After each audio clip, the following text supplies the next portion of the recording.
Selamat pagi, Shalom. Bapak Ibu Saudaraku yang terkasih, pada hari ini kembali kita akan bersama-sama mendengarkan firman Tuhan yang terdapat dalam Filipi, pasalnya yang pertama ayat 12 sampai ayatnya yang ke-18a. Namun sebelum kita mendengarkan firman Tuhan ini, mari kita berdoa. Saat ini ya Allah, kami datang kepadamu mengucap syukur karena Engkau baik, setia, menyertai, menjaga, melindungi kami, bahkan memberkati kehidupan kami. Pada hari yang baru ini, kami akan bersama-sama kembali mendengarkan firman Tuhan. Biarlah firman-Mu ini ya Tuhan, menuntun, mengarahkan kami untuk hidup dalam kebenaran. Tolonglah kami, agar kami mengerti dan memahami apa yang Tuhan inginkan untuk kami lakukan di sepanjang hidup kami. Diberkatilah kami yang menyampaikan maupun diberkatilah kami yang mendengarkan serta melakukan. Amin.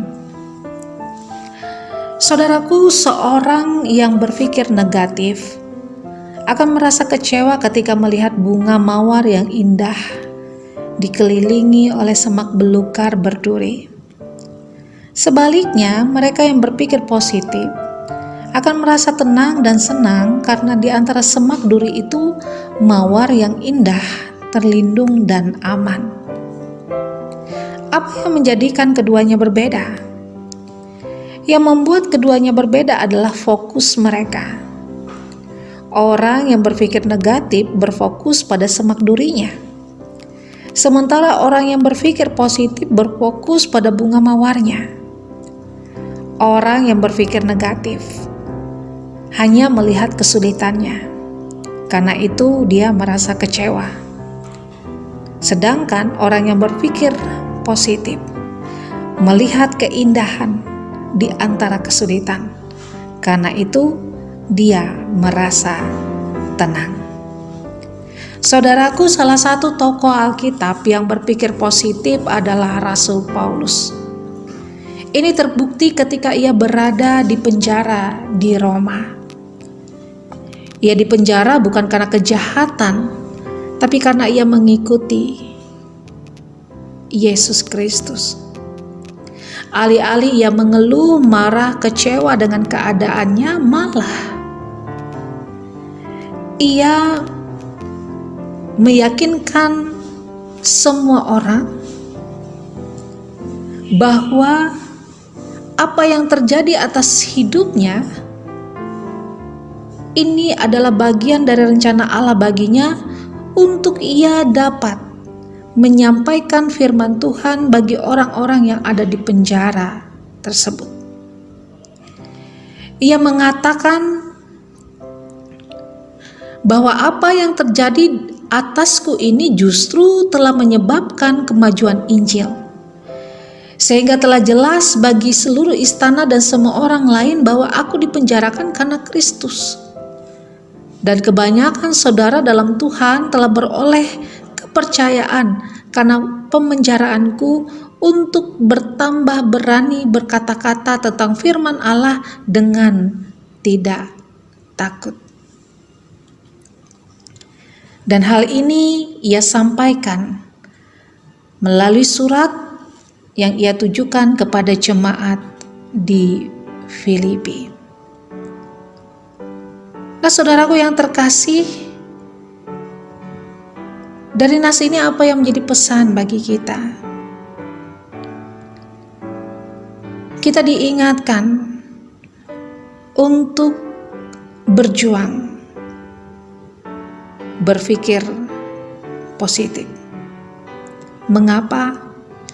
Karena dengan berpikir positif, pandangan kita akan lebih terbuka untuk dapat menerima kenyataan hidup. Dengan berpikir positif, membuat kita menemukan rasa nyaman, bahagia, tentram, dan tenang meskipun dalam keadaan sulit. Dan ketika kita berpikir positif, kita dapat melihat bagaimana Allah bekerja dalam segala sesuatu untuk mendatangkan kebaikan bagi kita. Rasul Paulus, ia menunjukkan bagaimana dalam keadaannya yang sulit, tapi ia tetap berpikir positif. Karena ia tahu dan meyakini bahwa tidak ada hal yang kebetulan terjadi dalam hidupnya. Semua berada dalam kontrol Allah. Pun sama dengan kita. Walaupun keadaan kita sulit saat ini, walaupun mungkin kita bergumul dengan berbagai perkara-perkara hidup, tetapi ketika kita berpikir positif, kita tahu bahwa semua yang terjadi dalam hidup kita itu Allah izinkan untuk menjadikan kita pribadi yang dewasa, menjadikan kita pribadi yang diinginkannya. Mari kita belajar untuk senantiasa berpikir positif meskipun keadaan kita sulit. Karena kita tahu ujung dari semuanya adalah sesuatu yang baik, sesuatu yang indah yang dapat kita nikmati dalam kehidupan kita. Tuhan memberkati, tetap semangat, jaga kesehatan. Shalom.